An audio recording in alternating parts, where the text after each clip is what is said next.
Mendatangi dukun dikatakan bahasanya tidak diterima sholatnya 40 hari. Jika mempercayainya termasuk bagian daripada kekufuran. Datangi dukun, ngapain datang ke dukun? Kalau datang untuk nasihati boleh.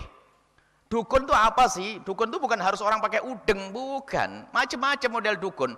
Pokoknya dukun dengan ciri 3. Sok tahu yang gaib. Sok tahu yang gaib dengan 3 model. 1, mencuri ilmu dari ilmu jin.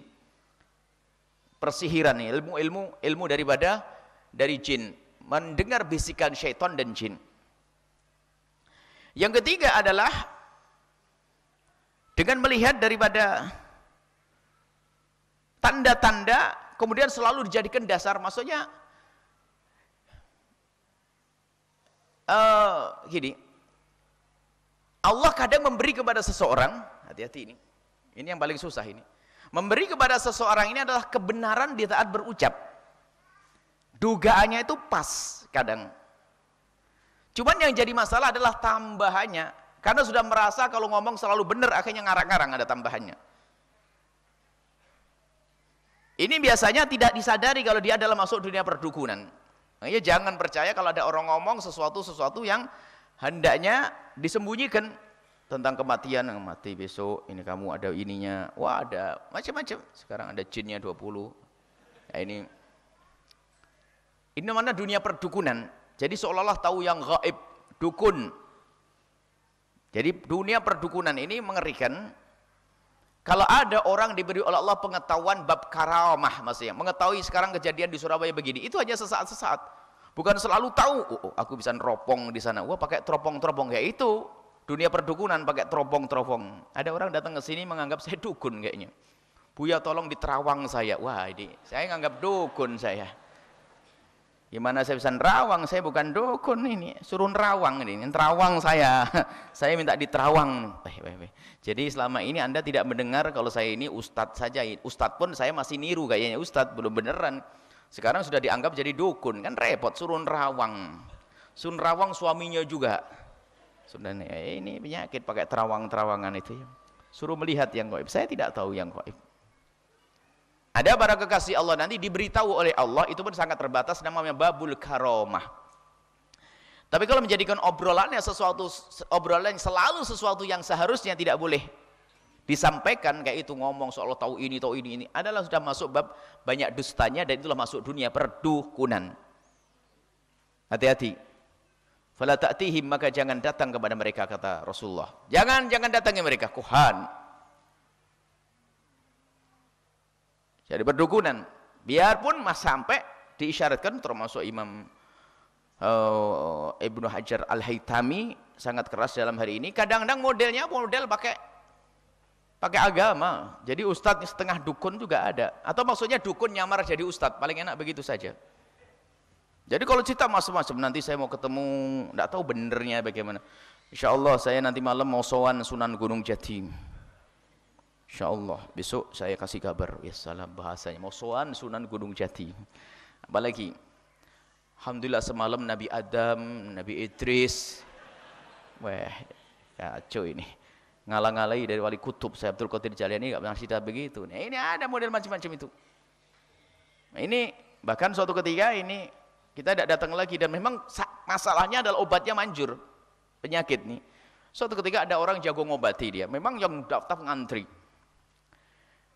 Yang daftar ngantri, dan kemudian salah satu, ada waktu itu ada kena penyakit, ada penyakit kulit, dan penyakit apa, kita ngantarkan beberapa orang, dan sembuh memang di tempat tersebut. Cuman gara-gara setelah itu dia cerita, kita tidak mau datang lagi, dan haram saya mendatangi tempat tersebut. Cerita, saya itu kalau sudah ziarah Nabi Muhammad itu saya langsung dipersilakan masuk Rasulullah. Saya ngobrol berdua dengan Rasulullah. Wah, kacau ini. Saya dengar dengan kuping saya ini, wah ini tidak boleh lagi datang ke sini. Tak pikir dia baik mulai kemarin, tak tahu nyomongnya sudah bual kayak begitu. Terus omongannya sudah yang gaib sudah saya tahu. Coba dia tidak bohong saja, tidak ngomong yang aneh-aneh, kan obatnya mujarab sudah kan.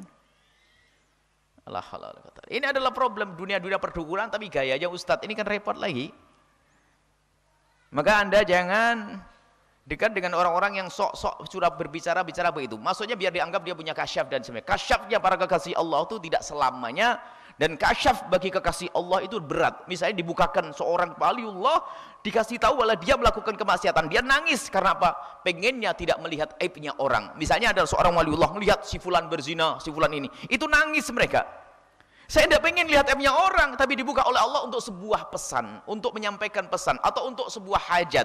Tapi mereka sudah menjerit, saya tidak ingin seperti ini. Lalu sekarang ngaku walinya ngaku. Setiap hari ngaku kasyaf. Melihat ini itu tuh, oh, cerita ini setiap pagi cerita sama ini, hari ini kejadian di sini ini, padahal baru lihat internet ya, kayak kasyaf beneran, pendusta semua. Nah, hati-hati. Baik, dunia perdukunan ini luar biasa. Sebab pada dasarnya kita tuh beriman kepada yang gaib, maka di situ ada orang yang main-main di balik yang gaib, yaitu dukun. Maka Nabi mengatakan, fala ta'tihim, jangan kau datangi mereka. Qultu wa minna rijalun yatatayyarun. Di antara kami ada orang-orang yang tatayyur. Tatayyur itu ada yang mempercayai dengan burung. Ada saneh sama jareh ya. Ada burung nama burung ya, burung apa gitu. Jadi pokoknya istilahnya urusan dengan burung atau binatang. Dia mau pergi. Kalau lihat burung pergi ke sana, batal. Wah ini. Jadi ini maknanya luas, bukan saja urus tatayyur dan burung ini. Ada misalnya yaitu kalau di negeri kita ini ada burung gagak. Oh, burung gagak di rumah kita. Waduh, ada yang mati. Tatayyur, mempercayai tentang burung-burung. Kalau Nabi mengatakan apa? Dzaka syai'un yajidunahu fi sudurihim. Itu sebetulnya hanya unek-unek di hati mereka. Artinya melihat burung pergi ke barat, ke kanan. Kalau misalnya ada burung namanya saneh ya, apa istilah di Arab yang Nabi sebutkan itu. Jadi kalau ada burung itu biasanya burung ke arah kanan sana, maka kita pergi. Kalau burungnya ke arah kiri, batal pergi. Kayak ada ular di tengah jalan, ada orang di tengah jalan lihat ular nyebrang, itu balik. Ajib, kalah sama ular. Balik. Kenapa? Ada ular lewat, wah celaka ini. Oh, dia suudzon kepada Allah, prasangka buruk kepada Allah, maka jadilah celaka nanti. Burung biarkan burung. Burung mencari makan kok dia. Bukan karena ngurusi nasib kita. Yang ngurus nasib kita adalah Allah. Ini macam-macam keyakinan-keyakinan yang semacam ini. Dan tatayyur ini nanti lawannya adalah tafaul, prasangka baik kepada Allah Subhanahu wa taala. Kemudian tasya'um, tatayyur ini juga ada hubungannya dengan tasya'um. Tatayyur itu ada menghubungkan dengan burung-burung, binatang-binatang ini untuk menentukan pilihan dan nasibnya. Ada tasya'um, jadi menjadi prasangka buruk. Ada ini prasangka buruk. Di rumah gelasnya pecah, prasangka buruk. Waduh, ada apa ya? Ya kalau ada gelas pecah ya, oh insya Allah rezekinya mau ditambah, namanya gelas bisa pecah. Kalau gelas terbang itu namanya suami ngamuk. Suami yang nggak santri, gelas ya pecah lah namanya gelas kok. Cuman kadang-kadang ditafsiri yang aneh-aneh. Nasi busuk, waduh Pak, nasinya busuk, anak kita yang lagi kuliah mungkin demam bener tuh. Prasangka buruk, nggak ada. Hendaknya kita prasangka baik kepada Allah Subhanahu wa taala. Fala yasuddannahum. Maka kalau kamu menemukan yang demikian, unek-unek di dalam hati prasangka, jadi mau pergi, tatanya burungnya pergi ke arah timur, wah ini nggak boleh menurut dukun, maka jangan sampai unek-unek itu menghalangimu untuk berjalan, terus pergi, jangan pikirin itu, jangan sampai menghalangi pergi, sudah lawan itu. Loh, tapi kecelakaan bener, wow tidak ada hubungannya dengan burung, kecelakaan maksudnya mau celaka ini, ada orang nggak lihat burung pun juga ada kecelakaan kok, malam-malam kecelakaannya mana ada burung.